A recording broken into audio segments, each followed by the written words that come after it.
Okay, so this is the official shakedown, if you will, of my backpack that I'm going to be bringing on the 100-mile wilderness coming up this week, and just doing a trial run in the fall to track it on my GPS. Garmin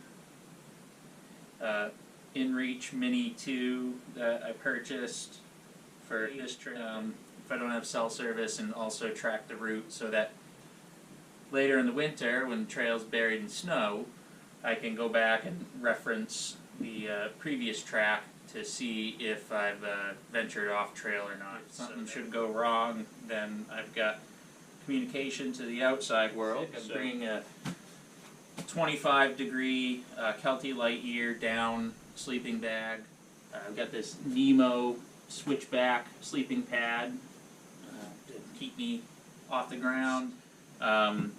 This pack, I can't remember. It might be like a 55 or 60 liter backpack. I can't remember for sure. I'll be using at least a 70 liter backpack for the winter trip. So gonna need to bring a lot more gear on that. But trekking poles are a must for me, especially on the downhills. They really save my joints, and after many years of hiking and hurting myself in all kinds of other ways, they really give me the support. I'm bringing the Outdoor Research Helium Bivy, which I purchased earlier on this summer.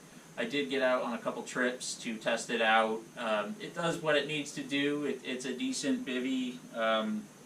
I wouldn't really want to be caught out in a downpour with this bivy. I don't think it would really withstand torrential rain and keep you dry, but it certainly adds another layer of insulation and keeps you warmer, and as long as it's not pouring rain out, this does a really good job. And I'll be utilizing the shelters along the trail anyway. I'll just be sleeping in the lean-tos, which are approximately spaced every 10 miles or so. So this inside the lean-to, just get my sleeping pad inside of it, sleeping bag, and good to go. Map, of course, got to have a map for mileage reference, knowing where you are. I'm bringing a battery bank with me to put another charge on my phone, because I'll be using my phone to take pictures, and most of the time it'll be in airplane mode or be switched off, but I will be using it if I get into some higher elevations to just check my phone, communicate on my phone while I'm out there. Carrying 2 Nalgene bottles, which I will treat with my water with a SteriPen, which uses UV rays to kill microorganisms that might be in the water that'll make you sick. Takes approximately a minute and a half to treat 1 liter of water. I've used this piece of gear time and time again, and I love how simple it is and how light it is.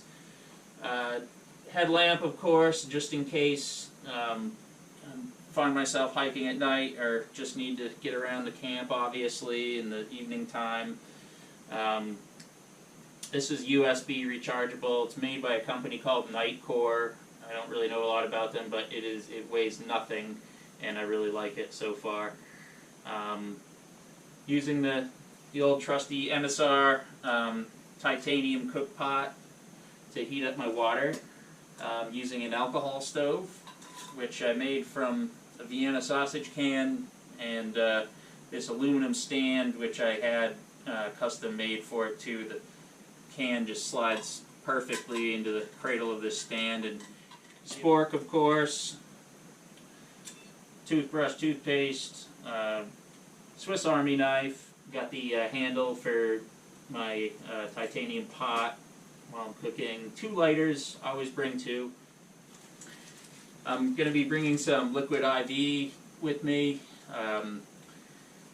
lemon lime flavor. That'll just help supply me with some needed electrolytes. And I expect I'll be drinking between 4 and 6 liters of water every day while I'm out there. Some tea for the morning.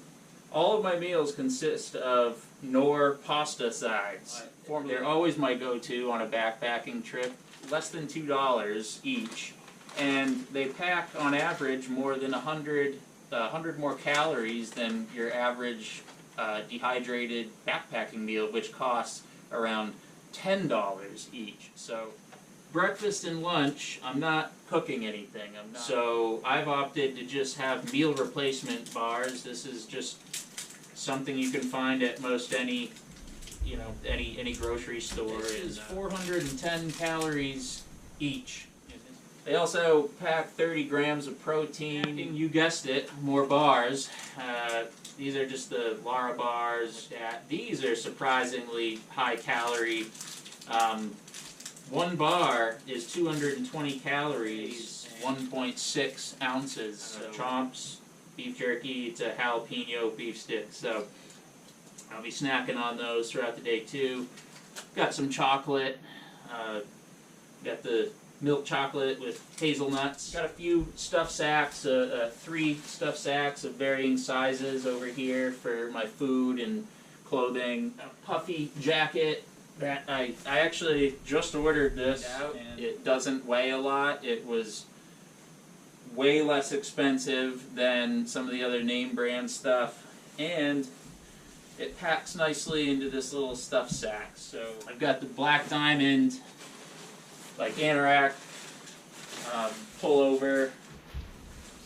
I just ordered this too because my last time I bought rain gear was like, I don't know, 8 years ago, and mice have chewed holes through it, and it's not really waterproof anymore. So I don't ever hike with rain pants generally, because when I'm hiking all day, I'm just working up a sweat, and at the end of the day, it's nice to have something, a longer layer and something dry to change into so you can stay warm.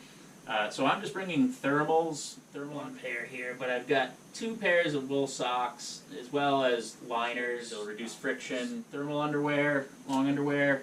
Gonna bring a pack cover just in case. I know it's not supposed to rain, but you never know. 2 t-shirts, my hiking shorts, just a hat.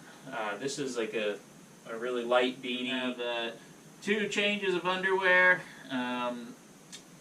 Some gloves, some light wool gloves, and just using my trail runners that are already well broken in. They're a pair of Keen trail runners. So I look forward to documenting this trip as well and sharing it with everybody. I hope you'll follow me. But for this 5-day trip in the fall, and it looks like the weather's going to be really good. Looks like it's going to be sunny every day, no rain, temperatures in the mid-60s. Can't really ask for better weather. So I'm going to get by with as little as I can to try to shave off as much weight as possible.